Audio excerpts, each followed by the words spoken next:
Jadi arti sehat di sini adalah jiwanya yang sehat.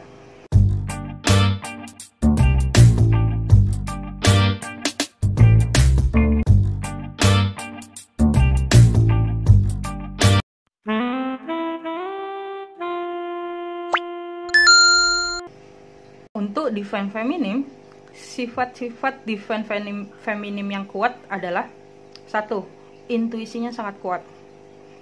2. Punya kekuatan healing, mengayomi. 3. Lebih banyak bicara dan ekspresif. 4. Bijaksana, lebih spiritual. 5.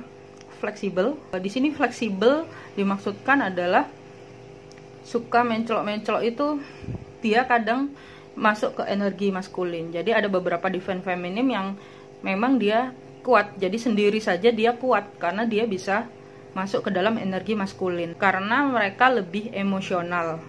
Nah, terkadang masuk energi maskulin. Jadi yang sering masuk energi maskulin itu feminim. Maskulin juga terkadang bisa masuk ke energi feminim, tetapi lebih sering divine feminim yang masuk ke energi maskulin. Kenapa? Karena memang divine feminim sendiri itu emosional, lebih emosional ya. Yang keenam, bisa mengangkat vibrasi maskulin ketika divine feminim sudah bisa mencintai diri sendiri.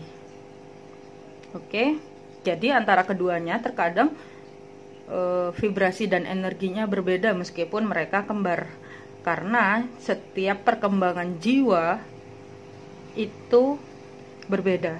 Yang berikutnya, ciri-ciri divine feminim yang sehat. 1. Baik hati. 2. Ramah. 3. Murah hati. 4. Selalu mendukung. Jadi ketika kalian menemukan seseorang yang selalu mendukung, baik hati, ramah, murah hati, mereka bisa jadi adalah sebenarnya twin flame dengan divine feminim ya. Ini untuk para maskulin ya. Tapi belum tentu mereka adalah divine feminim kalian. Ya, di sini dicatat belum tentu mereka adalah divine feminim kalian.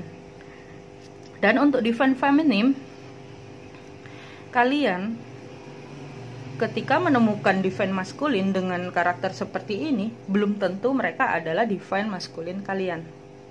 Karena ada beberapa yang harus dicatat dalam perjalanan hidup kalian berdua. Entah itu perjalanannya sama, entah itu karakter kalian sama, kesukaan kalian sama, bahkan pola pikir kalian sangat sama. Itu tentang divine feminim dan divine maskulin. Oke, yang berikutnya kembali lagi, ciri-ciri divine feminim yang sehat. Selain murah hati, selalu mendukung. 5. Bijaksana. 6. Secara emosional dan spiritual stabil. Yang ketujuh, mampu menciptakan ide-ide yang nantinya ditangkap oleh maskulin. Jadi memang dalam keadaan sehat ini, divine feminim dia akan bisa memberikan vibrasi yang dimana nanti bisa ditangkap oleh divine maskulin.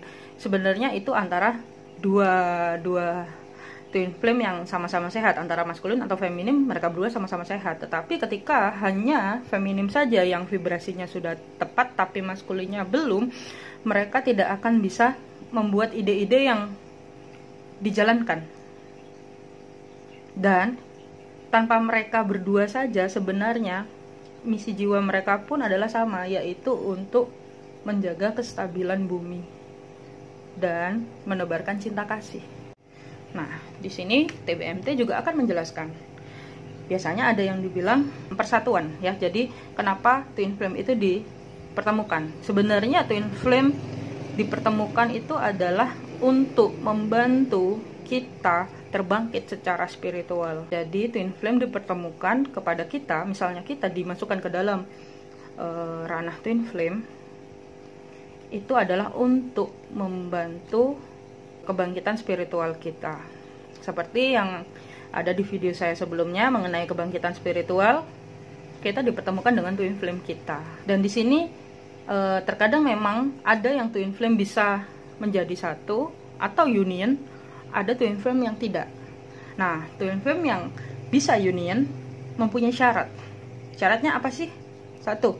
bisa mencintai diri sendiri dan kuat terhadap diri sendiri. Jadi twin flame itu bisa bersatu ketika divine feminim dan divine maskulin sama-sama memiliki vibrasi yang sama. Vibrasi yang sama itu apa? Vibrasi dimana ketika mereka mempunyai misi jiwa, mereka tekun terhadap misi jiwa mereka. Tekun terhadap misi jiwa mereka dalam artian mereka dalam titik yang sama-sama spiritualitas, atau bahkan ada salah satu yang tidak harus spiritual tapi saling mendukung, tidak saling menjatuhkan. Kak, ada twin flame yang menjatuhkan? Ada. Fungsinya untuk apa? Kembali kita melihat ke dalam diri kita, apa yang menjadi ketakutan kita, maka mereka akan terus nge-push dari segi itu. Agar apa? Kita melepas ketakutan kita, yaitu melepas ego. Nah, kalian bisa melihat video TBMT yang mengenai melepas kemelekatan. Terima kasih keluarga jiwa udah ngikutin video kita kali ini. Jangan lupa tonton video selanjutnya ya. Thank you.